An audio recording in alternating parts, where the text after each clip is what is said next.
Hello po, welcome po sa Teps TV. At ngayon po ay nasa summer vacation ako. At gaya ng comment ko dun sa kay Miss Lorelai, ay sasagutin ko po yung question niya. So ang tanong niya ay nagpalya sila sa pagbabayad ng kanilang home credit loan. Then nag-resume ng pagbabayad. Tapos may mga kumausap sa kanila dun sa text sa kanila na pwede naman magbayad ng monthly. Kaso ang problema, nung nag-check sila ng kanilang email, meron silang nakita court na paniningil na may sabi meron daw court order, something like that. Then meron silang demand yung collector na 6,000 yung babayaran nila, na 13,000 yung utang. Problema is merong naniwala sila doon sa sinabi ng collector na okay lang magbayad ng monthly. So paano mangyayari doon? Ay nagdidemand na 6,000 yung yung collector ng home credit. Ang sagot dyan ay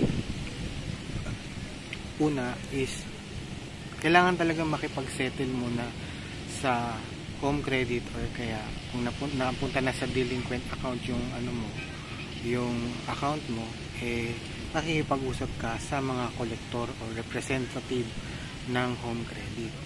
Para sa mga hindi nakakaalam, ang home credit meron niyang mga taga-singil na taga sa kanila mismo. Minsan naman meron mga collection agency na kukuha ng mga delinquent account, tas sila on their behalf ng home credit ay maniningil ng pera. At kung may makukuha silang masisingil nila, yun yung maaring hati sila or may porsyento na makukuha. Basta ang goal ay makasingil.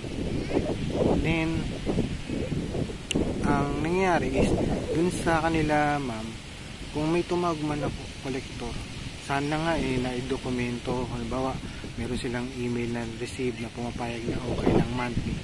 Pero kung halimbawa verbal lang, chances sinabi lang yun ng collector na para makasingil sila. Ang problema dyan is dahil hindi mo nga nabayaran yung buong utang mo, tumutubo pa rin ito. So chances baka binabayaran mo na lang monthly yung interest lang.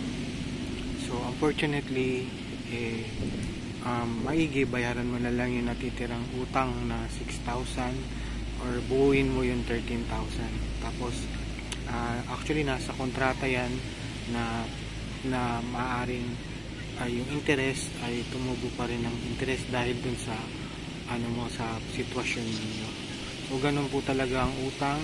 Meron po talagang mga kontrata yan, at pag ikaw isang party ay nag-violate or parang karoon ng problema, yari ka na, diba? So yun yung magiging lesson natin pati dun sa mga nagbabalak, lalo na sa home credit. Ito, ilan na yung mga videos ko about sa home credit, and sabi ko mag-ingat pagdating sa cash loan lalo. Dahil yung cash loan nila times 2, times 3, tapos minsan madelay ka lang ng 1 buwan, 2 buwan, naniningil na sila agad. Tapos maaaring mapunta na sa delinquent account na na yun, na department yung account mo. At yun, doon na yun yung mga nakakainis na pupunta ng bahay, tumatawag, tapos mga masigasig talaga yan. So yun yung sagot ko.